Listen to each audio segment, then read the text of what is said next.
In 1962 and 63 is when the U.S. Supreme Court ruled that prayer was no longer allowed in public school and the Bible was no longer allowed in public school because they said it violates the separation of church and state and you can't have those things there. Well, over the next couple of decades, and for example, in violent crime, there was a 664% increase in violent crime in public schools. Now, why would that be? Well, maybe because if there is no God, right, and all of a sudden, well, then we determine for ourselves what's right. Because if there's no God, there's no biblical standard, there's no 10 commandments, right? There's no thou shalt not kill. Well, then who determines what's right and wrong? And this is the challenge that has really unfolded in public schools since then.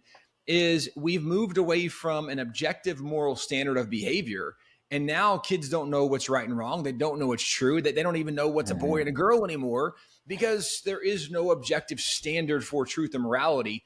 Go back in time and study it. You realize that the most significant influence in the founding of America was the Bible and was Christianity.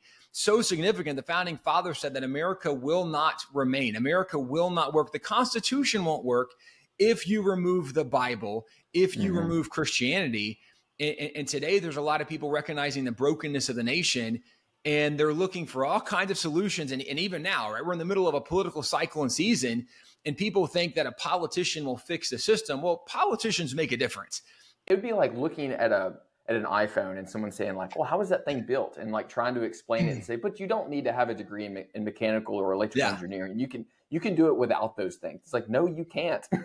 Well, like, right. It will not work. But this is what we have tried to do in telling the story of America and excluding the influence of Christianity, excluding the role the Bible played. When there's some really great books you can go to. Like there's one that was done by Donald Lutz, a professor from the University of Houston. However, it was not the top cited source. The number one cited source from the founders' writings was the Bible, with 34% of everything in quotation marks came from the Bible.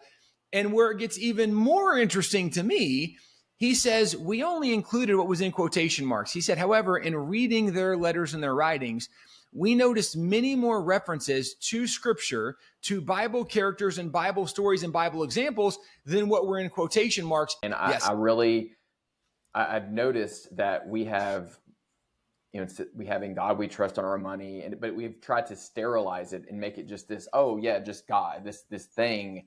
And I really would like more people to acknowledge that, no, it's Jesus. It's the Christian God. It's not just a God, generic, whatever God fits your style, fits your lifestyle. It's the Christian God. Yeah.